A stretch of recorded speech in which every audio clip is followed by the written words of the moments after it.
Under the blazing Texas sun, the land stretched wide and endless like a golden ocean, the air thick with dust and pride, and at the heart of it all rode the richest cowboy the West had ever whispered about Bo Callahan, the man who had everything except a wife he could trust.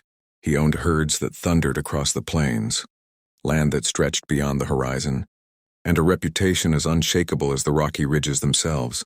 But what he didn't have, what everyone kept, reminding him, was someone to stand beside him. Suitors came, dazzled by his wealth, charmed by his rugged jawline, but they all saw his fortune before his face, his land before his laughter, and Bo, scarred by betrayal from a fiancé who'd sold his secrets for gold, swore he'd never fall for painted lies again.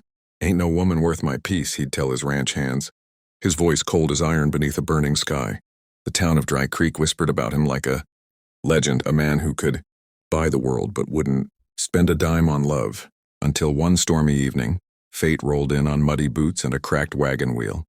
A young woman, thin as a reed and soaked to the bone, staggered into the Callahan ranch gates, with a trembling horse and eyes that burned, brighter than the lightning tearing the sky in two. Her name was Clara Mae Dawson, a poor ranch girl from the edge of nowhere, running from something she wouldn't name. The guards tried to turn her away. "Mr. Callahan don't take guests." "Miss," but her voice cut through the rain like a lasso snap. "I'm not here for his money," she said. "I'm here because I saw what he did at the auction today."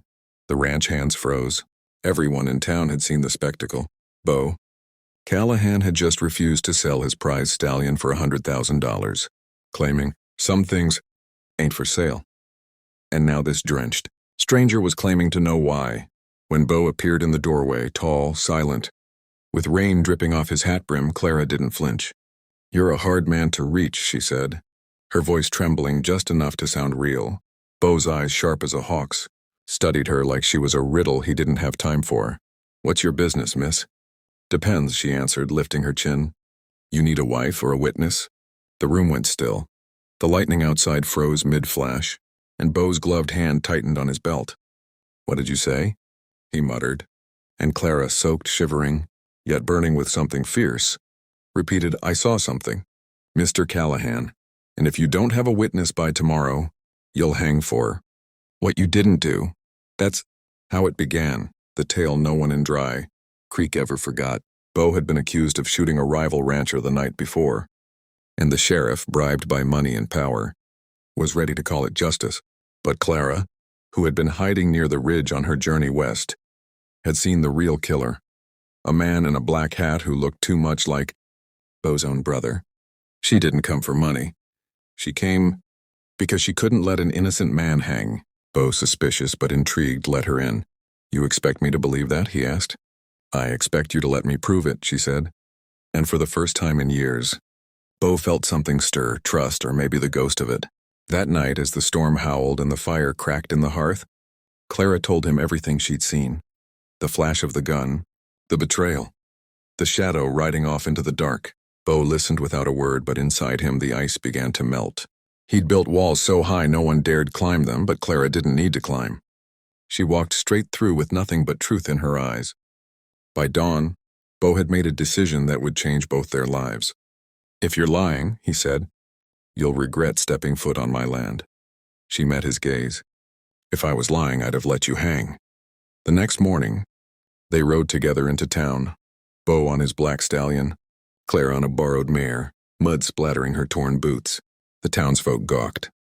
"Bo Callahan found himself a girl," someone shouted. "About time he took a wife," another laughed. But Bo didn't correct them.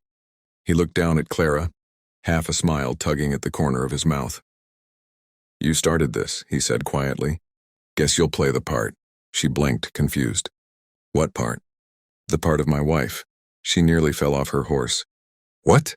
He tipped his hat. "Sheriff won't take the word of a stranger. But if you're my wife, they'll listen." "You're crazy," she said, shaking her head. "You don't even know me." "I know you're the only one who can save me."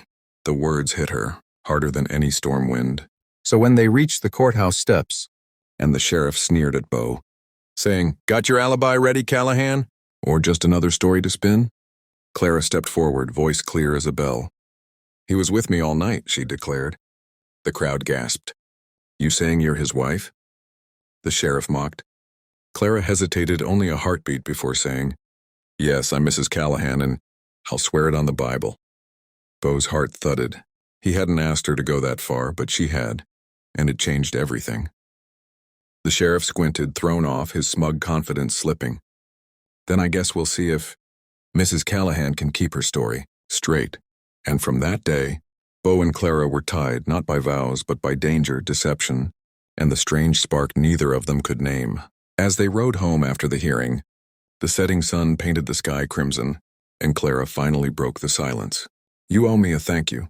Beau chuckled low. I owe you more than that, darling. You just don't know it yet. She rolled her eyes. Don't call me that. This is just temporary. Maybe, he said. But temporary things got a way of turning permanent out here. His voice carried something she couldn't answer, something both warm and terrifying. And as the night fell and the coyotes howled in the distance, Clara realized she wasn't just protecting a man, she